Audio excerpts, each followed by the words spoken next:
Y sean bienvenidos una semana más a Capital de Divisas, y en el programa de hoy vamos a hablar un poco sobre soportes y resistencias y los tipos de órdenes dentro del mercado.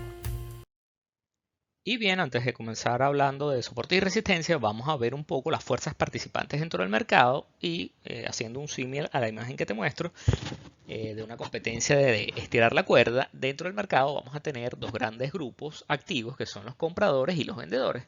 Entendiendo por compradores aquellos que demandan un producto y que generalmente están dispuestos a comprarlo al mejor precio posible, es decir, lo más barato que el mercado les pueda dar, o en otras palabras, con un descuento. Y como contraparte a los compradores tenemos a los vendedores, y son aquellos que ofrecen un producto y que generalmente están dispuestos a venderlo al mejor precio posible, es decir, más caro que el precio del mercado, o en otras palabras, con una prima. Y luego tenemos otros participantes que yo diría no son activos, entonces están de forma pasiva dentro del mercado, o la forma correcta sería decir fuera del mercado, que son los espectadores, y son aquellos que se encuentran observando la acción del precio, pero aún no toman una posición dentro del mercado.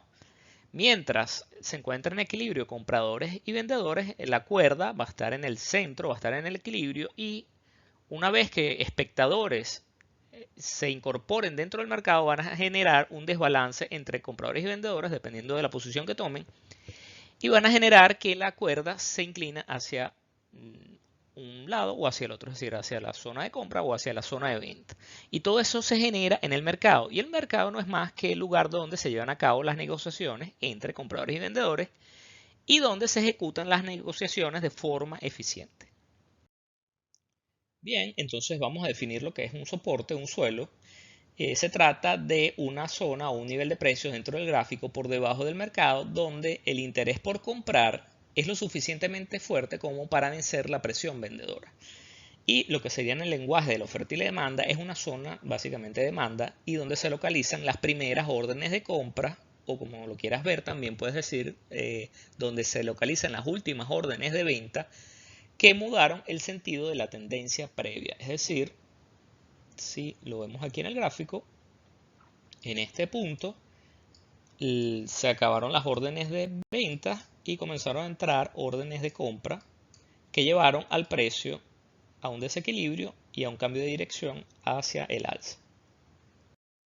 Por su parte, una resistencia o un techo es un nivel de precios dentro del gráfico por encima del mercado, donde el interés por vender es lo suficientemente fuerte como para vencer la presión compradora.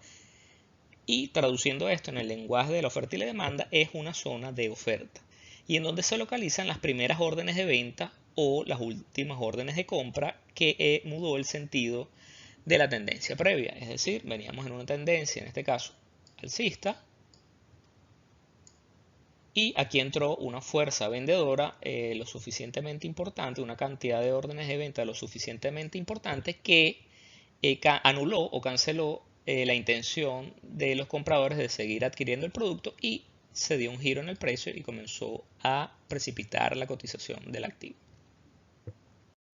Bien, una vez definido lo que son soportes y resistencias, podemos llegar a o podemos realizar una serie de observaciones o conclusiones. La primera sería que los soportes y resistencias son zonas dentro del gráfico donde podemos esperar que ocurra mayor interacción entre compradores y vendedores. La segunda es que, aunque nos referimos a los soportes y resistencias como suelos y techos, son términos relativos. Es decir, el precio puede perforar los suelos y romper los techos. Y no podemos descansar sobre las vigas, así como en la imagen de fondo están los obreros descansando sobre las vigas sin arnés. Nosotros tampoco dentro del mercado podemos descansar sobre las vigas sin un arnés de seguridad, es decir, sin un stop loss. La tercera conclusión o observación que podemos hacer es que las rupturas de soporte, es decir, perforaciones de suelo, las podemos interpretar como un esfuerzo realizado por los vendedores para vender su producto al precio más bajo posible, lo que llevó a que aumentaron la oferta de tal manera que agotaron el interés de los compradores por el producto. Entonces, podemos pensar que ese soporte en el futuro será ahora una resistencia a vencer por parte de los compradores. En otras palabras, los soportes se convierten en resistencia. Ese mismo análisis lo podemos realizar para las resistencias rotas, que en el futuro pueden ser interpretadas como soporte debido al esfuerzo comprador por violar ese nivel. O sea, las resistencias se convierten en soportes. Y bien, una vez definido los conceptos de soporte y resistencia y realizar las observaciones en base a estos dos conceptos importantes dentro del gráfico, llegamos a la conclusión esencialmente que eran puntos importantes de negociación. Entonces me pareció interesante vincular esos puntos importantes de negociación con los tipos de órdenes dentro del mercado.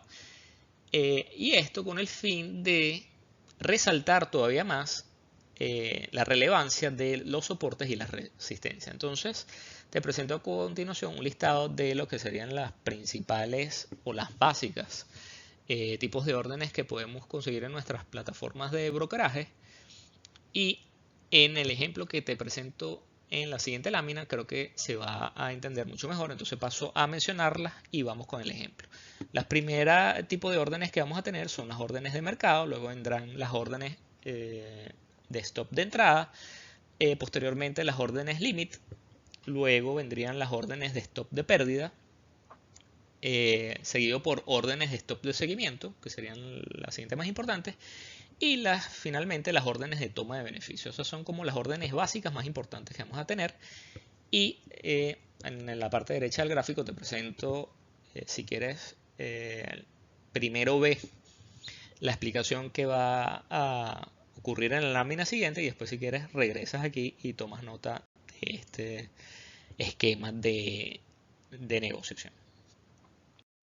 Bien, vamos entonces a ver qué tácticas de contratación podemos ver en el mercado según el análisis de soportes y resistencia, y lo vamos a ver desde el punto de vista tanto de compradores como vendedores. Y quiero aclararte que esto no es exactamente un flujo de órdenes, es simplemente vamos a ver este tipo de órdenes en el mercado para analizar la importancia de soportes y resistencia. Eso es el enfoque que quiero dar más que todo en este ejemplo, más allá de un libro de órdenes. No estoy tratando de explicar el libro de órdenes. Imagínate, vamos a comenzar entonces que tú eres un comprador y quieres entrar al mercado, te enteraste de una noticia fundamental y crees que el precio va a subir. Y como eres un inversionista a largo plazo, no importa tanto el precio actual de compra, así que ejecutaste la orden al precio del mercado y entraste con una market order, en este caso buy, porque piensas que el mercado va a subir. Pero eres un inversor precavido y en ese instante que ejecutaste la orden al mercado, llegaste a la conclusión a través de un análisis gráfico que si tu análisis está equivocado, tú quieres salirte si el precio rompe este soporte. Entonces ejecutas una orden stop loss sell, es decir, una orden de venta a tu compra, en la cual si el precio baja, es decir, el precio tú compraste aquí, si el precio baja, tú vas a asumir esa pérdida y aquí vas a vender el producto que tú adquiriste a un precio más alto, es decir, lo vas a vender más barato, estás perdiendo dinero. Y en el caso de que tu análisis esté acertado y como tú no vas a estar al frente del gráfico, tú colocaste una take profit order sell, es decir, una orden de venta que va a tomar tus ganancias. Si el precio está en dirección o lleva la dirección correcta respecto a tu análisis y toca el nivel de take profit, tú vas a recibir más dinero que el que diste al comprar el activo. Entonces, fíjate que un comprador que sea precavido va a introducir una orden de compra y dos órdenes de venta. Suena contradictorio, pero es así. Entonces vas a tener una orden de entrada al mercado y dos órdenes de salida. Una para toma de beneficios y otra para toma de pérdidas, porque no sabes qué va a pasar en ese escenario. Ahora vamos a suponer que no, que estamos viendo el mismo gráfico y no sabemos, no tenemos ningún análisis fundamental. Vamos a partir de que hay las mismas posibilidades de que el precio sube y que el precio baje, y en este caso hay alguien que tiene la opinión contraria a nosotros y piensa que el precio lo que va es a caer. Entonces, como él piensa que el precio va a caer, introduce en el mercado una orden de venta al mercado, al precio que está en el mercado. Este vendedor también es un vendedor precavido y entonces él considera que si él está equivocado en su análisis y el precio no baja, entonces él se quiere deshacer de la posición cuando el precio alcance esta resistencia, porque es su referencia gráfica. Entonces él colocó ahí una orden stop buy. Entonces es una orden que donde se va a ejecutar una compra, perdón, a este nivel de precio. Él va a comprar a este precio cuando él vendió a este precio. Es decir, está comprando a un precio más caro que lo que él vendió. Está obteniendo una pérdida. Y en el caso contrario de que el precio efectivamente vaya a la dirección que él espera que el precio se mueva, es decir, a la baja, él va a tomar los beneficios en un punto más bajo que el precio que vendió. Es decir, él va a realizar una compra o ejecuta en el mercado una compra a un precio más bajo. Está obteniendo un beneficio, por eso se llama Take Profit Order. Bien, entonces vemos de nuevo que un vendedor en este caso va a tener una orden de venta y si es un vendedor precavido va a tener dos órdenes de compra. Una para protección en caso de pérdidas y una para toma de beneficio. Otro tipo de tácticas de contratación, vamos a ver aquí, imagínate que tenemos esta acción del precio y tú eres un comprador que eres cauteloso y tú esperas que el precio te ofrezca una oferta, es decir, tú estás esperando que el precio baje y como aquí hay un soporte y tú ya viste el video de análisis gráfico y estructuras del mercado, tú esperas que esto actúe como un suelo y que el precio aquí rebote. Entonces tú colocas una entrada límite de compra en la cual el precio, si el precio toca ese nivel, se va a ejecutar tu entrada, si no, no se ejecuta. Entonces si el precio toca ese nivel, se ejecuta y tú entraste al mercado en una posición larga, es decir, tú estás esperando que el precio baje, toque ese nivel y rebote y se vaya al alza. Y está rebotando porque tú observaste aquí un soporte. Esa es tu táctica de contratación.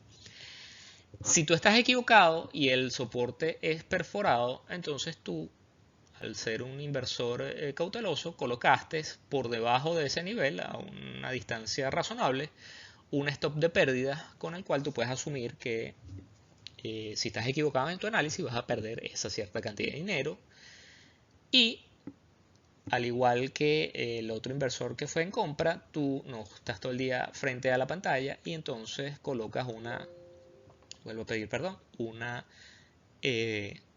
orden de venta, pero en este caso es una Take Profit Order que va a estar por encima del precio actual y se va a ejecutar única y exclusivamente si el precio llega a ese nivel luego de la orden limit. Es decir, tanto esta orden de take profit como de stop loss no se van a ejecutar sin previamente haber entrado dentro del mercado con la entry buy limit. ¿Okay? Este mismo análisis, exactamente este mismo análisis, lo podemos hacer desde el punto de vista vendedor. Es decir, tú en este momento piensas que el precio va a subir y aquí se va a formar un doble techo y como se va a formar un doble techo, tú estás seguro que el precio va a rebotar en ese nivel y va a caer. Entonces tú entras al mercado o pones una orden de entrada al mercado a un cierto nivel por arriba del precio actual que si el precio lo alcanza se ejecuta y estás entrando en ventas. ¿Ok? De nuevo, como eres un inversor precavido, colocaste, en este caso eres precavido, pero eres ambicioso, entonces primero colocaste el Take Profit Order en este nivel y colocaste tu Stop Loss Buy en este nivel. Es decir, tú entraste en esta zona, pusiste un stop de protección en este nivel y pusiste una toma de beneficios, en este caso, en este nivel. Si el precio efectivamente toca este nivel y se regresa y cae, tú entraste al mercado y estás esperando que el precio toque esta zona para sacar tus beneficios. O por el contrario, si el precio toca el nivel y sigue al alza y rompe la resistencia, tú estás protegido con un stop de pérdidas, un stop loss de pérdidas. Y el siguiente análisis sería el que vimos, bueno, no lo vimos, pero en las tácticas de contrataciones. Imagínate que tú tienes suficientes fundamentos para pensar que el precio está en una tendencia alcista, esto es una resistencia y tú tienes suficientes fundamentos para pensar que si el precio rompe este nivel, ¿ok? Va a reaccionar de forma favorable con la tendencia y va a seguir subiendo. Entonces en ese caso tú estás entrando con una entry stop buy, es decir, estás diciendo al mercado que tú quieres entrar si el precio alcanza este nivel exacto. Entonces del precio actual tú colocas la orden, una entry stop buy, y vas a esperar que el precio llegue a ese nivel para entrar al mercado, y como estás especulando y no sabes hacia qué nivel o hacia qué zona va a alcanzar el precio, colocas una trailing stop sell. Aquí solo estoy poniendo ejemplos, cualquiera de los ejemplos anteriores pudieran usar un trailing stop sell. Lo importante de esto es que esta trailing stop sell realmente no está todavía en el mercado, sino que solo puede estar en el mercado una vez que el precio toque el nivel de entrada, porque los stop sell tienen que estar siempre por debajo del precio del mercado. Entonces, como el mercado en la actualidad está incluso por debajo de este nivel, lo estoy poniendo en un color todavía más opaco para que tú sepas que esto no se va a ejecutar si el precio sube. Primero se tiene que ejecutar esta orden para que esta entre en acción. O sea, es decir, esta orden está vinculada a este nivel o a esta orden. Tanto las acciones, perdón, tanto las take profit como las stop loss y las trailing stop están asociadas a una acción previa, a una orden previa, ¿ok? Y lo mismo lo puedes ver desde el punto de vista de la venta. Entonces imagínate que tú estás esperando que el precio rompa este nivel, y la ruptura de ese nivel te va a confirmar tu teoría de que el precio va a seguir cayendo. Entonces tú colocas una entry stop sell, y en este caso también imagínate que colocaste un trailing stop buy, es decir, el precio, las trailing stop buy o las trailing stop sell, dependiendo de la dirección, lo que hacen es seguir una distancia predefinida por el usuario el precio. Es decir, imagínate que tú colocas aquí 10 unidades de distancia en el precio. Si el precio se mueve 10 unidades, tu stop se va moviendo a tu favor 10 unidades, ¿ok? Visto esto, podemos llegar a las siguientes conclusiones, y es que en las zonas de resistencia, ¿sí? En este caso en zonas de resistencia en la parte superior del gráfico, si las órdenes limit, sell limit que tenemos aquí son mayores que las órdenes stop buy, es decir, tenemos más vendedores que compradores, tenemos más oferta que demanda, el precio va a caer y se va a cumplir la teoría de que la resistencia funciona como resistencia y se va a formar en este caso, en este ejemplo, un doble techo. Si por el contrario las órdenes buy, stop buy son mayores que las órdenes limit sell, entonces el precio subirá. Estamos en presencia de una ruptura de una resistencia, es decir, continuación de la tendencia previa que tenías. El mismo análisis lo podemos hacer para zonas de soporte, y vamos a observar que si las órdenes limit buy, en este caso estamos en este lado del gráfico, son mayores que las órdenes stop sell, es decir, este lado, vamos a tener más demanda que oferta, es decir, que el precio aquí va a subir, va a rebotar. Si viene bajando, en este caso aquí, viene bajando, va a tocar el soporte, va a rebotar y va a subir. O por el contrario, si las órdenes stop sell son mayores que las órdenes limit buy, el precio va a caer porque tenemos más ofertas que demandas. Entonces, si este lado de órdenes es mayor el número de órdenes que tenemos de este lado, entonces el precio lo que va a hacer es seguir cayendo. Y anularía la teoría del doble suelo, y el precio continuaría con tendencia bajista. Estos serían los dos o los cuatro posibles escenarios que podemos ver en un soporte de una resistencia, dependiendo de las tácticas de contratación. Es decir, podemos ir en compra en la resistencia, o podemos ir en compra en el soporte, o viceversa, podemos ir en venta en la resistencia o podemos ir en venta en el soporte. Y la estrategia va a funcionar en cualquiera de los dos casos dependiendo de qué tan preciso sea tu análisis o qué tan errado estés en tu análisis. Y bien amigos, así hemos llegado al final de este programa donde conversamos un poco sobre soportes y resistencia y tácticas de contratación dentro del mercado. Si aún no estás suscrito, te invito a suscribirte, a apoyarme con un like y compartir este material con familiares y amigos. No te olvides de activar las notificaciones para cuando subo nuevo material. Nos vemos la semana que viene. Chao.